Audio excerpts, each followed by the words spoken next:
Welcome back, everybody. So today we're going to be putting in the DSX auxiliary fuel pump and the flex fuel kit into the ZL1 because tomorrow she's going to the dyno. So we're going to start with that. Okay, so this is the DSX tuning auxiliary fuel pump kit. Before I start installing it, I figured to show you guys what's all in it. So we got a pump bracket for the actual aux pump itself, inline filter, so that'll get mounted up. I'll show that a little later. T-fitting for one of the hoses. That's the actual fitting that we'll be drilling and tapping the factory fuel tank with. This is the wiring harness from DSX. Really nice stuff. So this plugs into your MAP sensor, manifold absolute pressure sensor. So that'll plug in there. You got two leads that go down to the pump, and you got a positive, negative, and inline fuse that goes to gets connected underneath the hood, and then a little indicator light. And then I also have the DSX flex fuel sensor. So this will be pretty easy to install too. That goes in line of the factory fuel rail. And then this plugs into the nearest injector coil. And then this will run to the E86 computer connector underneath the hood. So I'll show that in a bit. But so that's the basic components of the two kits. These are two separate kits, but we're gonna put them both on today. And also, forgot to show this, two fuel hoses, really nice stuff as well, part of the kit for the pump. So we'll get started. So I got the back of the car jacked up. The battery's disconnected. So the first thing I'm going to do here is drill and tap the hole. I'm going to move the heat shield for the differential cooler lines. I'm going to move this heat shield out of the way, get me a little more room by moving the diff cooler line a little bit out of the way too for drilling and tapping the tank, because that needs to set up with the sealant. So that's going to be the first part of the install.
Okay, I got the tank drained, holes drilled and tapped. So the next thing we're gonna do is put the sealant onto the fitting.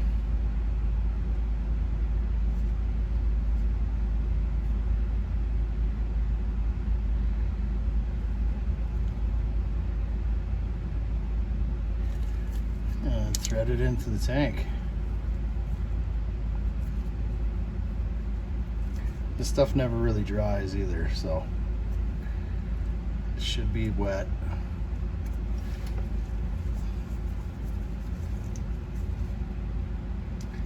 Just don't want to get it in the tank, in the fitting.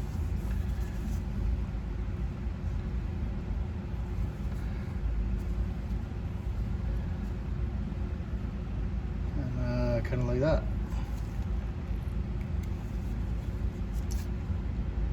Okay, I spun in the fitting. It's in the tank.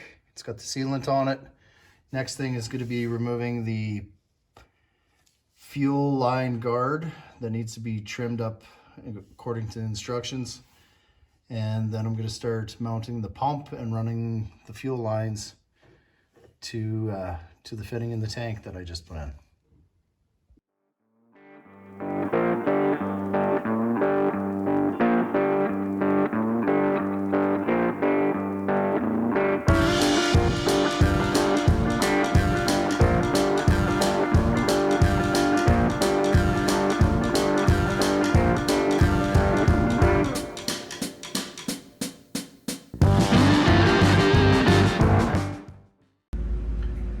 Okay, the pump is mounted. I used some existing holes that are in the frame as per instructions. Next thing will be to put the fuel line T in. So fuel line guard's got to come off, and then I'm going to put the T and run the lines.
The fuel pump is mounted, lines are ran, secured out of the way, T fittings hooked up,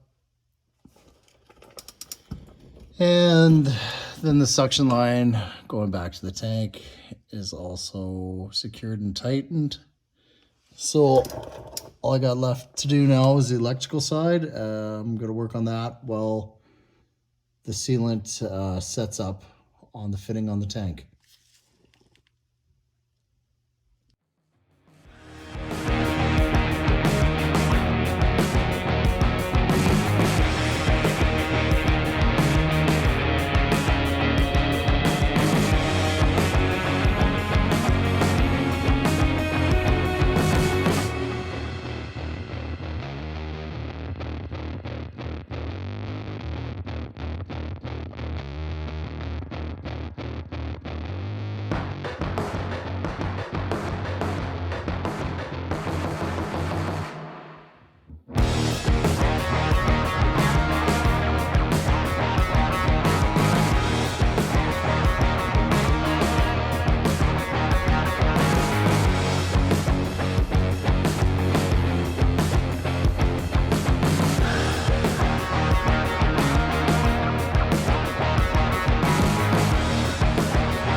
So I ran the wire along the strut tower, kind of where the mag ride wires are, so shouldn't be in the way of anything or get caught. And then I ran her through the frame here, down here, and then all the way through the frame here and came out to the pump. I'm just secured it with a zip tie. Terminals are tight. And everything should be fine, nothing rubbing. And there isn't a whole bunch of extra wires, so nothing hanging down, everything's secure. So I'm gonna put her back together and then I'll move on to the flex fuel sensor. Fender well's back in. You can just kind of see the wire tucked up underneath, going up to fuse box. I have the controllers just kind of tucked away there, right here, so you can kind of still be able to see the indicator lights if you need to. The inline fuse is just kind of tucked away there. I got it zip tied to the fuse block. There's a little mounting tab there, and the power wire. So the aux pump is done, so I'll move on to the flex fuel sensor now. So here's the DSX flex fuel sensor. This wire goes in line to the nearest coil wire. Coil wire. This wire will get ran down to, let's get a light on here, this connector here to pin number 5. So I'm going to take that off, run the wire along here, terminate it into terminal number 5 as per the instructions to the ECM to enable it. And the actual kit comes with, which is kind of nice, it's the tool you need to release your fuel rail hose, your hose to your fuel line, fuel rail to fuel hose. So that should be pretty straightforward, so I'm gonna go ahead and install it now.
Flex fuel sensor is installed.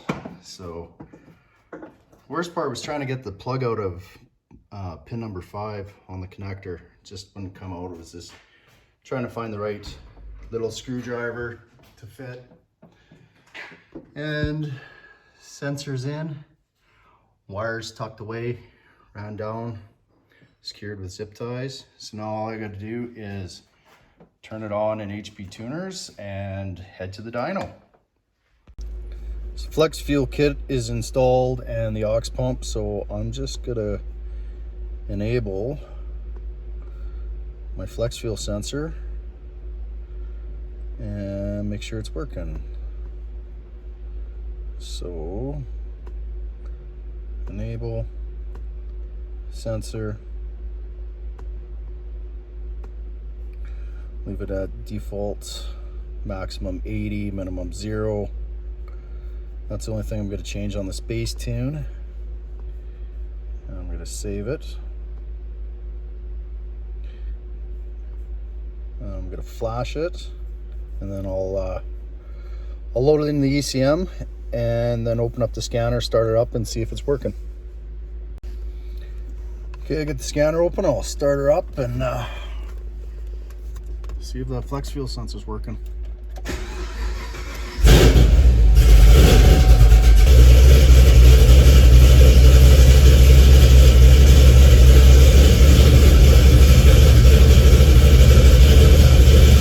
And it looks like flex fuel is working. I got about 9% ethanol, so right on the money.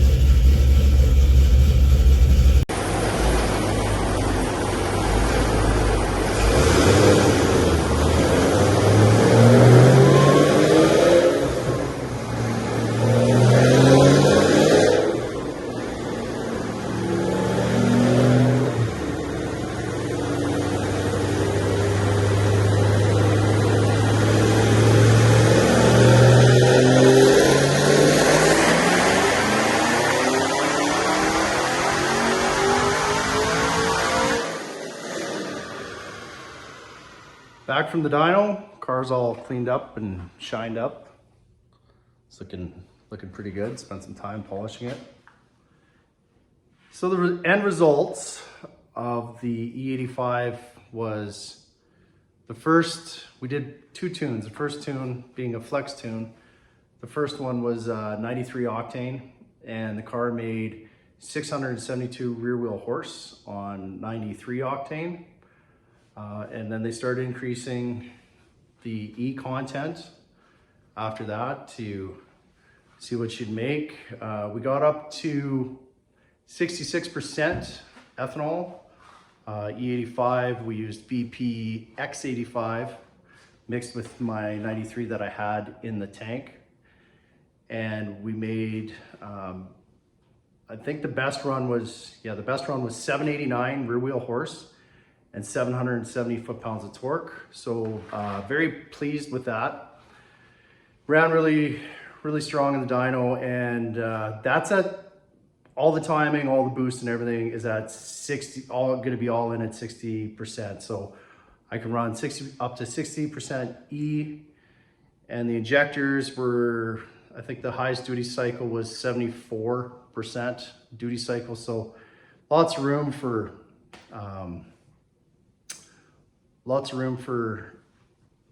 extra, but there's some safety margin built in there. So that's it. The DSX flex fuel system worked great.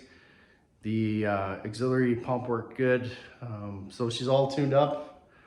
Ryan at Devonport tuned her up, and Dyno tuned it. It's all done. And yeah, very pleased with the E85 conversion. And thanks for watching, and we'll catch you next time.